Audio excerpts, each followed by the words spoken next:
You don't know what you don't know until you get in there. And leadership's like that. I think everyone in any kind of leadership can identify a time when you're like, well, I did not see that coming.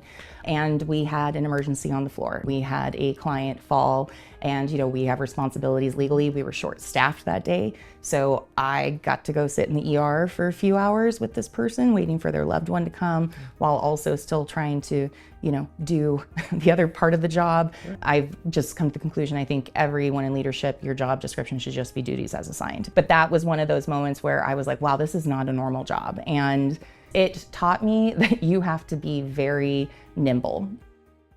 This is Small Business Celebration, where we introduce you to successful small business owners at their place of business so that you can learn something that you can use today to grow a strong and profitable business and get your next big breakthrough. Hey Josh, it's the month of February. Guess how many months have 28 days? All of them? Oh yeah. Welcome to another fantastic episode of Small Business Celebration. This week we're going to be talking about what if your business had a 30% drop in revenue overnight. We're also going to be talking about nonprofits. Are they tracked weekly or not? And to guide us this week is Tamara Baker, the Executive Director of the Alzheimer's Disease Association of Kern County, Inc. Welcome to Small Business Celebration. Thank you. Good morning. And for Visioneers who don't know who you are, who are you? What is it that you do? My name's Tamara Baker. I'm the Executive Director for the Alzheimer's Disease Association of Kern County, Inc. We've been around since 1982 and hoping that we're here for another 40 years.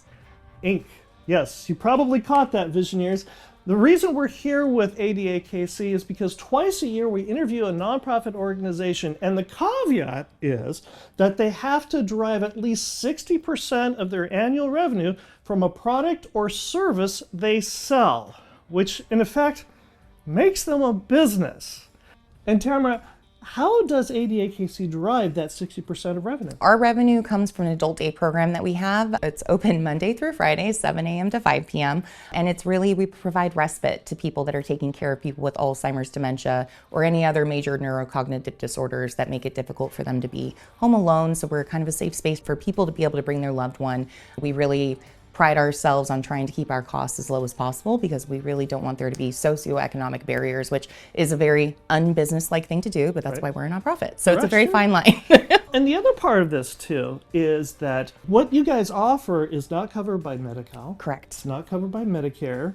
Yes. Is it covered by most insurances? It is not covered by any insurances. So at this time, insurance does not view adult day programs as needed to be covered by them. It's not a medical necessity. It's not a medical necessity, even though, especially what we do here, all of our activities are geared towards helping people with cognitive stimulation because it helps slow the progression of the disease. So everything we're doing really is preventative. However, insurance still will not cover it because we are considered a social model, as are all-day programs. The only way to really transition to a medical is to be able to get a physician on staff, which is money, and we're a nonprofit. And so it's that fun cycle of constantly trying to figure out how do we continue to offer the best services possible, but also stay around to be able to continue to help people.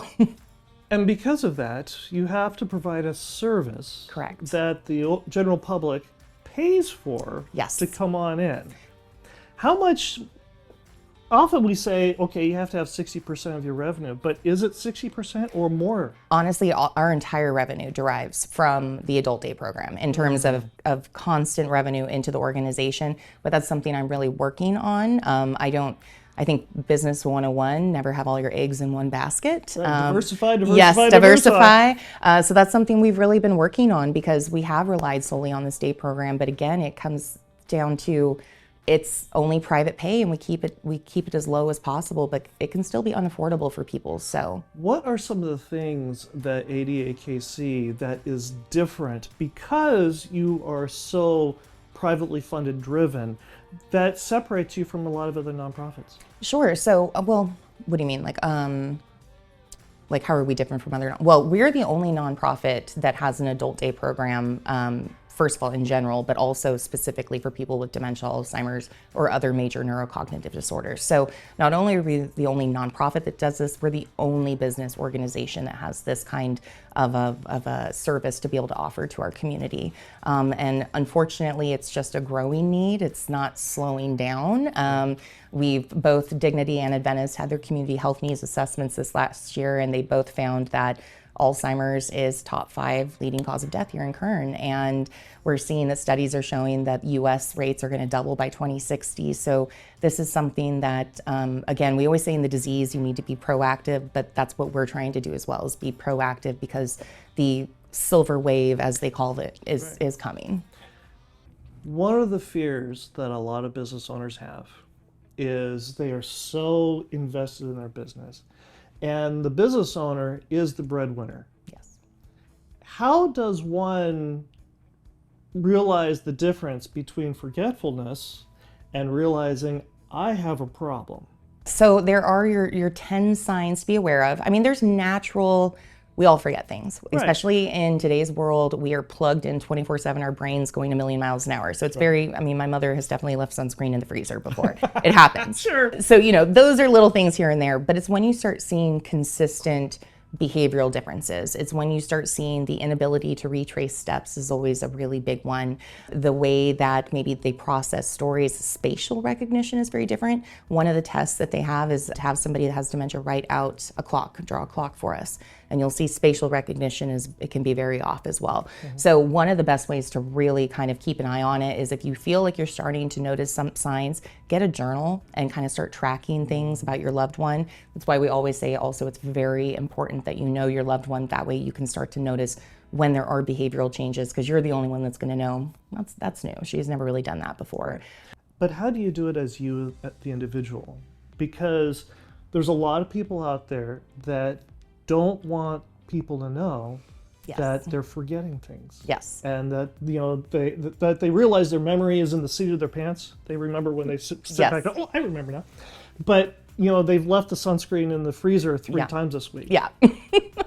And they begin to sit there and go, wait a minute, there's something wrong. So I think that's usually the hardest thing too, is having that moment of being able to realize internally, I think there's something going on. I myself will go through moments where I'm like, oh my God, am I getting dementia? Right. And obviously working here, I have a little bit of a tighter grip on it and everything. Right. But I think, really just being aware of when you yourself start noticing these differences. And I think we all know deep down, it's having that internal conversation with yourself of recognizing, I think this is more than what I initially thought it was. And when you start feeling like, okay, you've driven somewhere and you don't necessarily remember how you got there. And again, we all have these little moments, but it's when it starts becoming really habitual that's really important, like I said, for the families to notice, but also for the individual to kind of be able to have those honest conversations with themselves as well about, I think things are different now. I'm acting a little differently than normal. Now, the next scariest scenario is you as the business owner are sitting there and you begin to realize the pillar support in your business has left the sunscreen in the freezer 3 times this week. Yes. What do you do? I think what you should do, or what do you do? Those are different. They're not the same thing. Yes. And so I think, when something like that happens, the thing that's so hard about this disease and this business, if you will, is we're not dealing with black or white, issues here. We're dealing with a disease that is almost the definition of gray. This disease impacts everyone differently. We have our support group every week. People come in, they'll talk about their stories. Something that they say happened may never happen with your loved one, or vice versa. And so that's the thing that's so difficult about this disease, and making sure that you kind of build that community, that support system within, is so you can kind of be prepared for those sort of behaviors. But I would say in terms of watching, seeing the person that has always supported you start showing these signs, I think the first thing to do is reach out to ADAKC. I mean, I think my goal is for ADAKC, if anybody even remotely hears the word Alzheimer's or dementia, that we're the first person or the first organization that comes to mind, because that's what we're here for. Whether people come to the day program, whether they come to the support group or not, we're here to give resources. We're here to be a sounding board. I can't tell you how many people we get that call and just say, hey, I think my dad's kind of starting to show some signs. I don't know, and I might be reading too much into it, but that's where we come in, is really to be there and be that support. So that's what I would say, honestly, if that is the moment where you're starting to feel like something's different and it's getting to the point where you can't ignore it anymore. You have your loved ones that are here with us, and we have a team of qualified professionals. And that's one thing we really pride ourselves on here, is we're not clinical. We're not a sterile facility. We're here to be a safe, warm space for people, so that we hope to become a second home to them, so that they can continue to live in their actual home with their family for as long as possible. And if you find yourself living on the wrong side of town from where you're doing most of your business, perhaps it's time to buy a new house. And to do that, I suggest you reach out to Mike Saba, a Zillow Premier Agent with Watson Realty. Born and raised and never left Bakersfield, give Mike Saba a call at 661-203-8406 or reach him at MikeSaba1 at iCloud.com today. And Visioneers, if you've got a question, you've got thoughts, something you'd like to learn about here on Small Business Celebration, reach out to us on LinkedIn, Facebook, and Instagram, and your question could appear just like Brian, who asks, if donations drop 30% tomorrow, would your organization survive? We would. It would not be fun. Sure, I don't know any business. Yeah, I'm sweating just at the question, but no, it would. I mean, obviously, that's why we have reserves. Our reserves are there for us to be able to dip into if there were some sort of an emergency. We have worked so diligently these last couple of years to really get clarity on our financials, so that if something like that were to happen, I would know exactly what we could cut, what we couldn't, but I also would have my reserves to be able to rely on. And that's why it's so important that you have those, to give you that breathing room, because you know, it's just the way of the world. There are ups and there are downs. But you also derive income another way. Correct. Through a very, very popular fundraiser. Yes, so we have a few fundraisers. I think the one that we're most known for is our January cinnamon roll drive that we do with the product hotels. You sell. Yes, this is one, well, we sell them on behalf of hotels. Sure. No, hotels, Don Hodel and the hotels team is amazing. Obviously, best cinnamon rolls in town. And we've been doing this, I think, I was trying to talk to Don to figure out how long. It's been like over 20 years they've been doing this fundraiser, and it's huge. We get a great turnout, but it's events like those that help kind of supplement that income as well. We have, our caregivers that come to our support group are so supportive, and they will, the second that they hear we need something, they'll kind of try to rally and do their own little fundraiser to try to help us and stuff. So, every dollar counts, every penny counts, because we want to make sure obviously everything goes right back into what we do for our clients. You derive revenue from the clients that come in. Yes. You derive revenue from a product you sell because of the cinnamon rolls. How else do you derive revenue? One of the things I'm really trying to kind of get us a little more of a solid footprint in is the dementia training world, because what we're seeing, I've noticed this just in my time here, is, we work with a lot of medical professionals, first responders. They go through a lot. They go through a lot of training. They deal with a lot of stuff. And one of the things, though, I've noticed is there is a kind of disconnect in how to tend to someone that has dementia. Right. You have especially in an emergency situation. Exactly. And you have to get that baseline information, but it's so hard when, you're asking someone, how old are you? What year were they born? They have dementia. They're like, it's 2017. And yet their house is on fire. What do you do? Exactly. And so that, I think, is one of the areas where I've noticed, and I think my board and my staff, is there's a big gap really in the dementia education. And one of the things that we've talked about in our mission as ADA-KC is building a dementia-friendly community. And I firmly believe that these kind of trainings will be what we're able to offer to the community to help build that. Not just first responders. I've even talked to some of the banks, people with jobs that are more public facing. I mean, banks have responsibilities to report elder abuse, being able to identify, is this person confused? Are they showing signs of dementia? Or somebody trying to take advantage? All of these things are things that I really want ADA-KC to position ourselves as the expert on, because we are. At the end of the day, we are.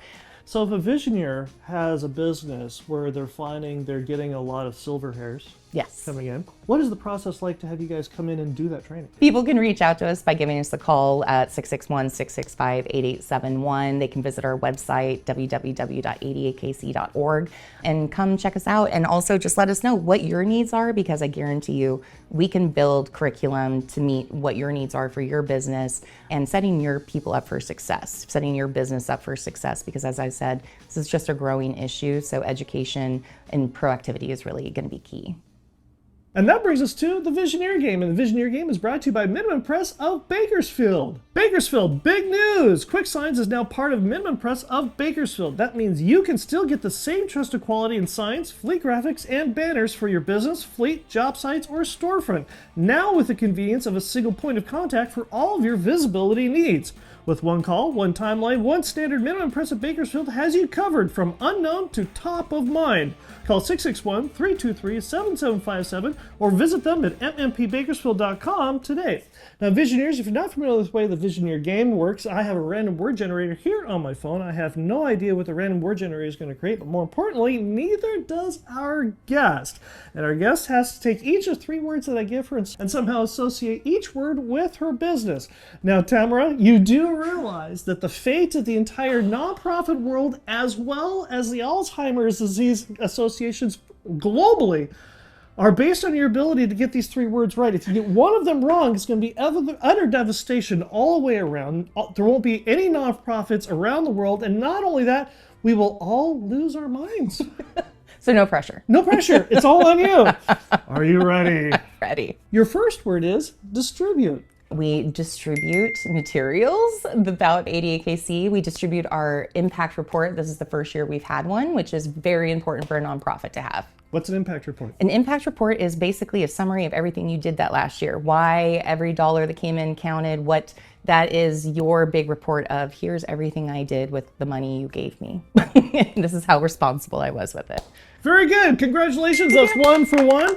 We're on a roll. Are you ready for your second word? Yes. Your next word is overview. Having an overview of the history of your organization is absolutely key. You can't know where you have to go if you don't know where you came from. And that's one of the things that's kind of hard about a nonprofit is you're stepping into a role that someone else had been in before. It's not like when you start your own business and you're like, I've been here since day one, I know what's been going on. Having an overview of the history is vital. Nice, that's 2 for 2. It all comes down to this. If you get this one wrong, it's all for naught. Okay. Your word is fix. So I would say ADAKC, we are the fix for the problem of dementia and Alzheimer's and Kern. I would say that, we're there to help navigate this world and help fix maybe some of the issues that families are going through on the journey. Well, that makes 3 for 3. Congratulations. The world is safe at last. Well done, you. Thank you so much. And now that you have saved the world and have had this life-changing experience here on Small Business Celebration, who would you like to thank?